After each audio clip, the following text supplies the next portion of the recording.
hair dryer, pengering rambut itu nggak boleh, geng. Jadi buat kalian yang mungkin baru kenalan sama bule Swiss, nggak usah kayak pertarungan nyawa hidup dan mati seperti di Indonesia. Langsung telepon polisi atau enggak mata kamu tatap mata dia, geng. Tatap. Kamu tidak diperbolehkan melakukan apapun.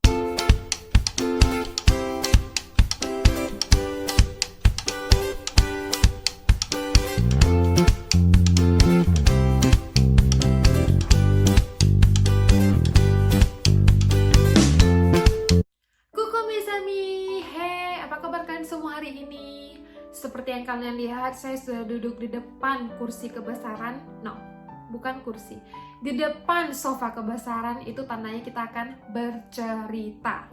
Yes, hari ini kita nggak bakal ada kegiatan apa-apa. Aku hanya bakal bercerita dengan kalian karena kemarin itu mertuaku tiba-tiba datang ke aku dan bilang, 3 hari lagi ini ya 1 tahun ya kamu pindah ke sini. Terus aku bilang, oh ya?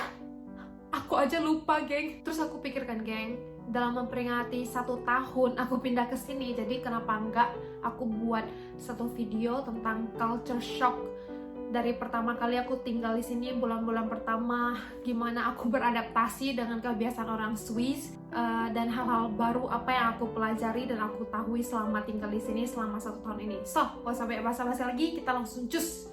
Kita mulai dengan yang pertama. Tapi sebelumnya, kalau kalian suka sama video ini, jangan lupa subscribe, like, and comment, dan share ke seluruh sosial media kalian. Oke, sekarang mari kita mulai. Aku sampai udah siapin catatannya loh, karena aku takut lupa. Jadi yang pertama itu, di Swiss itu, pejalan kaki adalah raja. Ya, di sini, kalau kamu mau nyebrang jalan, itu kamu nggak perlu kasih tanda tangan.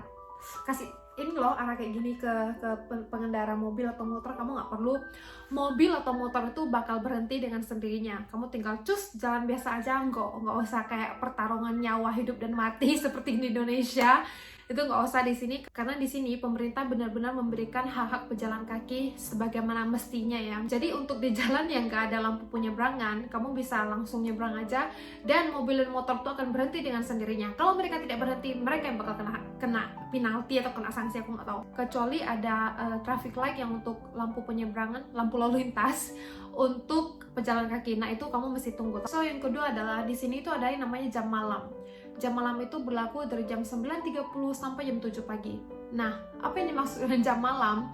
Bukan yang kayak kita di Indonesia, jam malam itu kayak etika atau apa ya, tidak tertulis. Tapi di sini tuh tertulis ya, tertulis dari pemerintah kalau dari jam 9.30 sampai jam 7 pagi kamu nggak boleh bikin keributan apapun. Kalau misalnya tetangga kamu nggak suka kamu dengan keributan yang kamu itu, dia bisa langsung telepon polisi, atau enggak kalau tetangga kamu itu baik, dia bisa datang ke kamu, atau besoknya kamu terima surat cinta dari tetangga kamu yang menyatakan kalau mereka terganggu dan aktivitas kamu.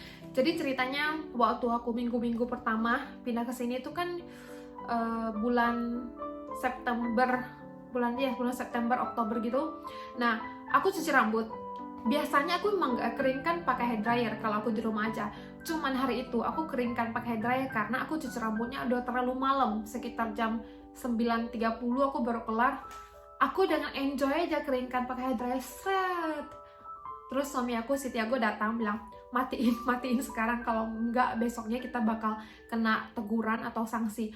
Even hair dryer, pengering rambut itu nggak boleh, geng. Orang di sini tuh ini loh, mereka tuh tipe masyarakat yang suka kenyamanan dengan relax, damai, sepi, sunyi. Mereka suka banget tuh. So, yang next setelah ini adalah, jadi di video yang kalian lihat sebelumnya, aku pergi keluar kota untuk beli bahan makanan karena semua supermarket itu tutup di hari libur itu, dan aku lupa. Jadi di sini setiap hari libur, hari Minggu atau hari libur nasional, atau hari libur kanton yang which is bukan nasional, jadi berlaku di kota itu aja, semua supermarket, minimarket, semua tempat belanja itu tutup, termasuk mall. Jadi kalau kamu mau belanja, kamu mesti benar-benar kejar-kejaran waktu. Hari Sabtu lah terakhir kamu bisa belanja untuk weekend, karena minggu itu semuanya tutup ya, semua toko tutup. Dan hari biasa pun di weekday mereka tutupnya jam 5 sampai jam 6 sore. Aku penasaran sih gimana orang-orang Swiss yang kerja kerja kantoran ya, yang maksudnya yang masuk pagi pulang sore. Jadi gimana cara mereka bagi waktu untuk beli bahan-bahan makanan ya? Kayaknya soalnya kan waktunya mepet banget ya, pagi kerja kan, pulang kerja di sore udah tutup semua tempat jual makanannya. Oke.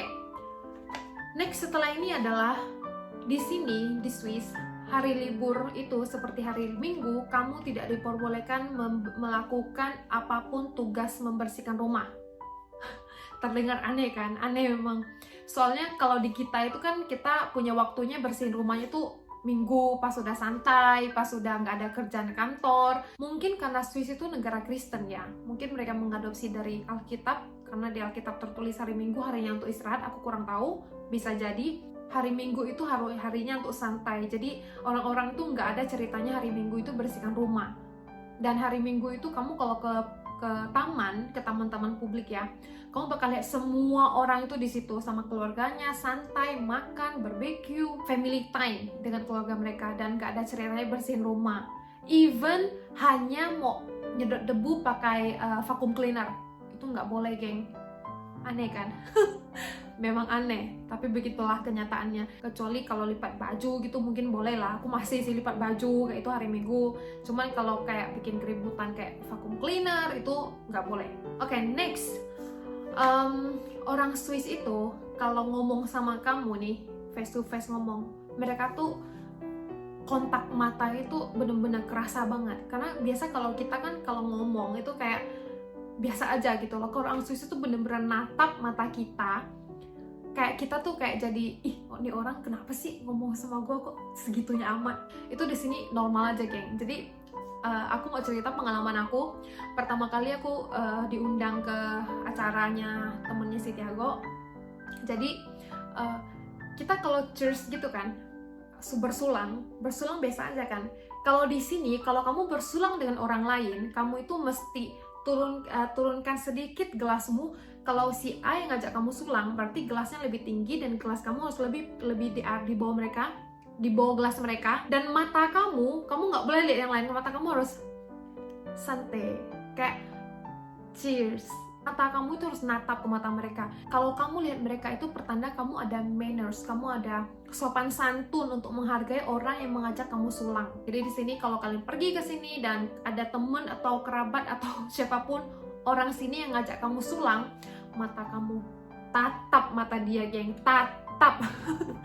Jadi buat kalian yang mungkin baru kenalan sama bule Swiss, misalnya diajak ngomong, bercakap-cakap kah, apakah, terus dia natap kamu sangat tajam, kamu jangan kegeran dulu ya, karena orang Swiss memang kalau ngomong sama kita itu tatapannya itu bener-bener kayak merasuk ke sukma dan raga. Dan itulah salah satu culture shock aku di sini ya.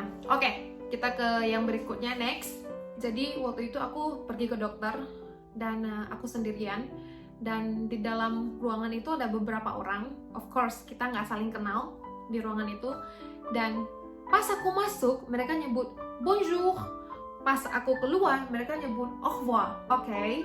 Aku agak bingung kenapa mereka nyebut kayak gitu, karena di Indonesia kita di ruangan tunggu dokter kan kita sama sekali nggak kenal orangnya dan kita cuek-cuek aja. Di sini nggak, geng. Jadi di sini tuh udah kayak satu budaya. Awal-awal tuh aku pikir mungkin ini karena mereka mau pikir aku orang Asia kan, mungkin mereka mau tunjukkan manners, tapi nggak, geng. Ke semua orang mereka kayak gitu. Waktu itu aku kegeeran.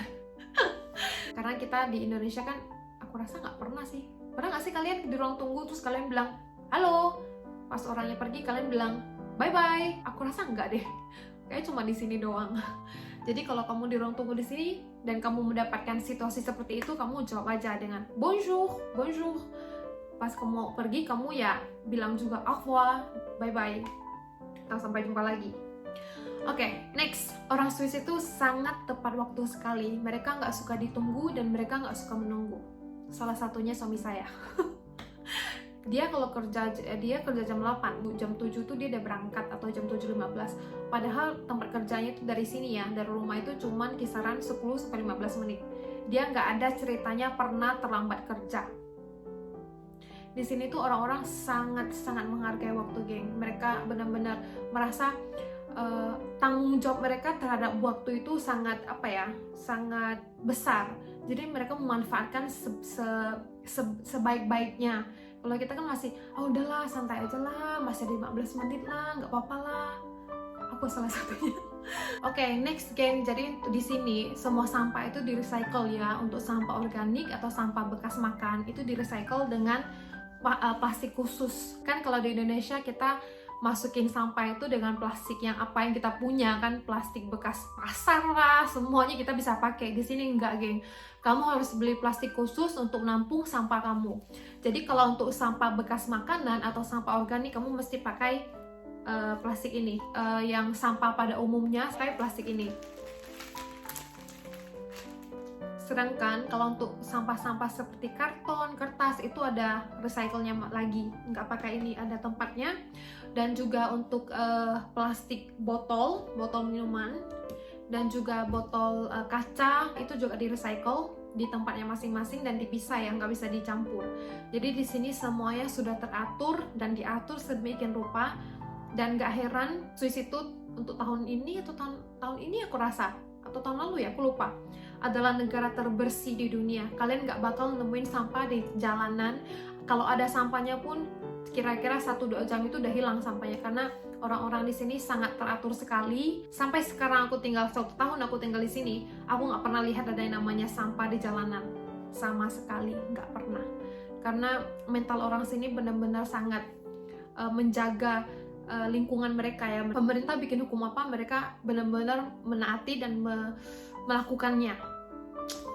Oke, next. Orang-orang di sini kalau mau pergi keluar, misalnya mau pergi makan, itu mesti buat appointment.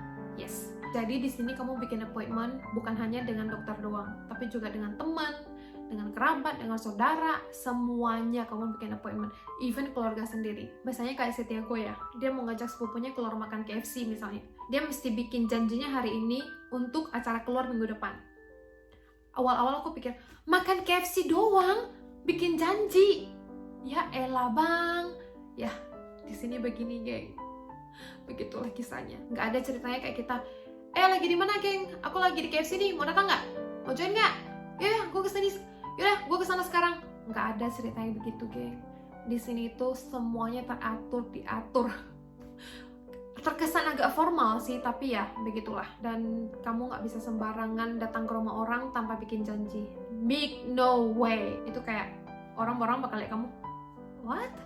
Bukan karena mereka nggak suka, mereka mungkin bakal ngerasa kayak kaget, kok lu datang ke rumah gua kan nggak ada janji malu. So ya, itu aja culture shock kita kali ini. Sebenarnya aku tulis beberapa, banyak di sini. Cuman aku pikir bakal kepanjangan, jadi aku bakal ngomong sepantaran ini aja. Karena aku nggak mau kalian bosan lihat mukaku di sini sih warawiri terus, karena nggak ada yang lain yang nggak bisa kalian lihat. So ya, ini aja culture shock aku. Aku harap kalian enjoy dengan video ini. Kalian enjoy deh aku bercerita ria di sini. Kalau kalian suka sama video ini tentang bagaimana culture shock saya selama 1 tahun pindah ke Swiss, kalian bisa tulis di kolom komentar, dan mungkin aku bisa bikin video next yang lebih detail.